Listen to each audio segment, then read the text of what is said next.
Get ready for success. Leadership Strategies for Women is a show dedicated to providing practical and valuable strategies for emerging women leaders of today.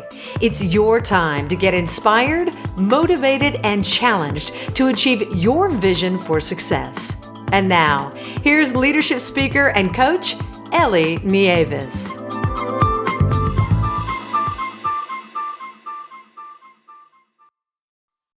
Hi, this is Ellie Nieves, and this is the Leadership Strategies for Women podcast. Welcome.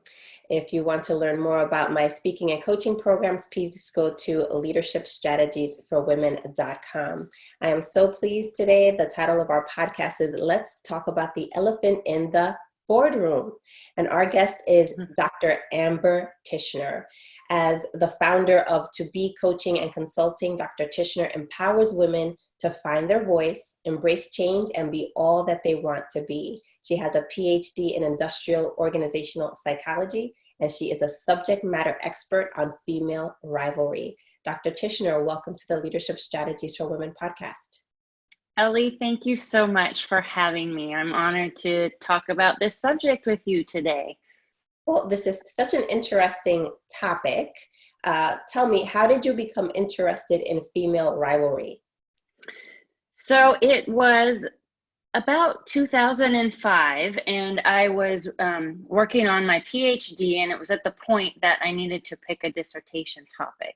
And I knew I wanted to do something with women. I knew I wanted to do something pertaining to the working environment. I just wasn't totally clear on what it was. Up until that point, I had been exposed peripherally to female rivalry, maybe with a mean girl or a queen bee or, being excluded, but not a full-on crazy behavior. And then I was working for a Big Five consulting firm, and I started work on a project that was with all females. And I saw it, and I thought, gosh, this is kind of big. And then thinking about being in other working environments, I realized it was the big elephant in the room. It was this behavior that was largely being ignored, but it was disruptive to the culture. It was disruptive to the team. And so that's truly what piqued my interest to start diving in and researching what it meant and how organizations were dealing with it. And I found they weren't, that largely it's swept underneath the rug. So what does female rivalry look like? Well, it stems from the inability to manage healthy competition, low self-esteem, there's fear. So men and women use different types of behaviors of aggression. So for women, it will show up in indirect passive aggressive behaviors. So it's not really tangible. And it is a way for somebody to feel power, especially in a situation where they may be lacking power. It does not discriminate. So while I initially had started focusing on this topic in the working environment, later on, a few years down the road, I have expanded it to outside of the working environment, because for women, it impacts pretty much everything we do. It does not discriminate for race. It does not discriminate where you live or demographics. Nothing is out of bounds. And so it can sneak up on you. And often when it is occurring, you may not even realize that it's happening because it's so kind of sly and sneaky. And you'll question yourself. You'll think, well, I'm imagining that. She didn't just do that to me. And so you'll kind of, pass it off. And but if it goes on, it can escalate to a female bullying type of situation, and it feels endless. And if it keeps going on frequently in that situation, you lose your voice. And a lot of times what piqued my interest too, when I was initially doing my research, is people will say, oh, it's the women are being dramatic, or it's just a cat fight. That's a lot of, the popular, I'm using quotes here, but, and it goes much deeper than that. So the more I got involved and started learning about it, there are big behavioral ramifications if you've been immersed in it for a while. So you mentioned observing it in your own career. How did you recognize it? Well, so at the point when I was doing my research, I would see it, and I could see how there was like this, I'll say the word catty, but kind of snarky behaviors. And then fast forward to just a few years ago, after I'd studied all of this and been knee deep in it, and at the point that I had actually gone to collecting stories from women in, personal through college or high school or whatever. And then it happened to me, and I didn't realize it was happening.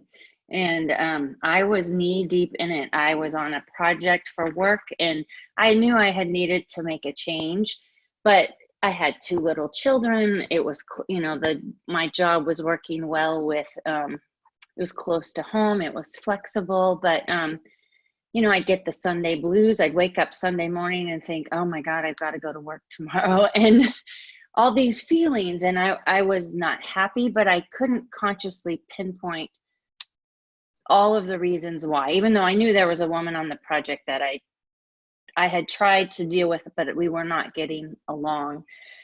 And I was driving to work one day talking to my mom on the phone, and she said, I just hate to see how this woman is impacting what you do and having you doubt yourself when you are so good at what you do.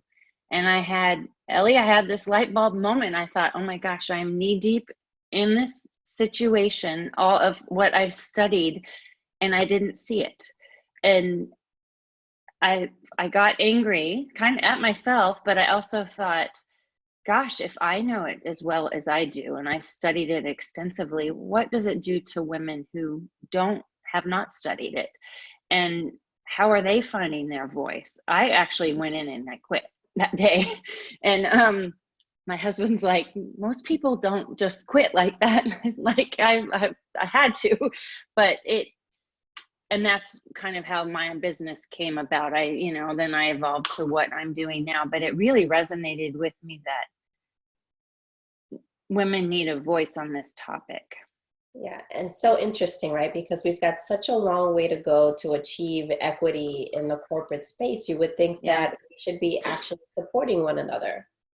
We should. And I 100% agree with you. What's interesting is the women that I've talked to that have experienced this type of behavior, especially if they were younger in their career and now they may be in, positions of leadership, they are uber aware. They will see it in an instant. They share their story.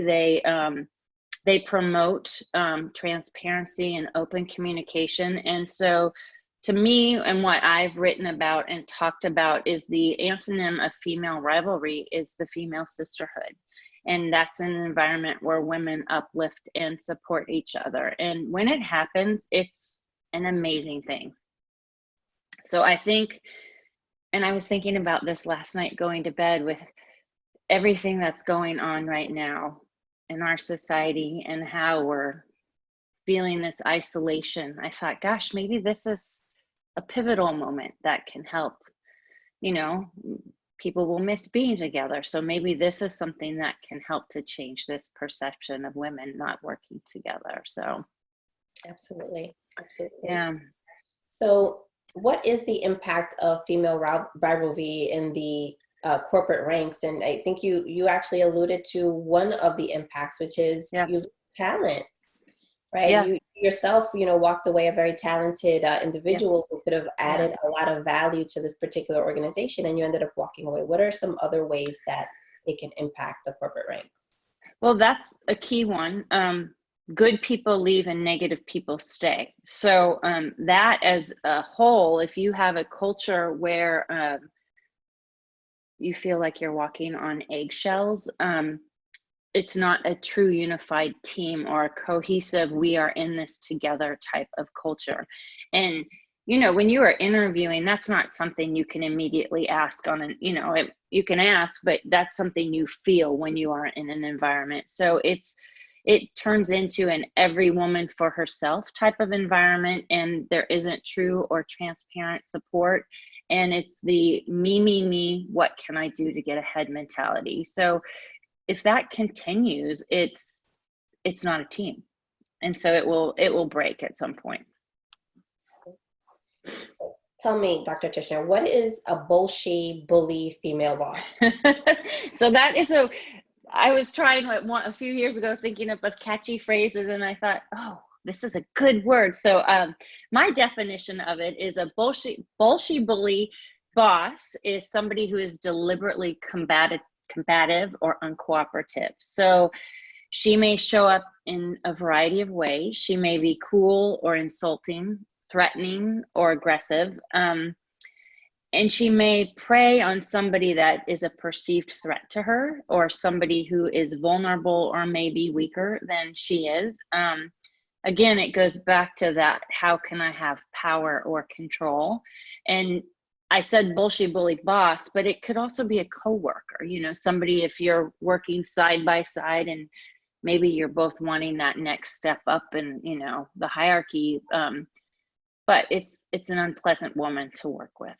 Okay. So tell us, what's next for you? What's on your plate in terms of projects? So right now, and I've been really trying to focus, especially with the downtime, I'm working on a book. So I'm just signing right now with a publisher, and I'm hopeful that will come out in the fall. And so it is a step-by-step of what all of the personas of female rivalry look like, and socially or in the working environment, and how to overcome to thrive together as women and leave this negative stereotype and behaviors behind us. That's great. And how can our listeners and viewers get to know you a little bit better, find you on the internet? How can they get in touch with you? So thank you for asking. I'd love to connect with people. So my website is www.tobecoachingandconsulting.com, and that's spelled out TOBE. And I also love to interact via Instagram, and that is at tobecoaching. And yes, if anybody is experiencing rivalry, they can reach out and ask questions. I'm always posting, and I'm always taking stories too, because I think everybody has a unique story to tell. Yes. Well, Dr. Tichenor, you really enlightened us today about female rivalry, and we look forward to your upcoming book. And we hope to perhaps have you back on the podcast once you release the book. Ellie, I would love that, and I appreciate your having me as a guest on your show today. Thank you so much. Thank you so much. And to all of our listeners and viewers, until next time, God bless.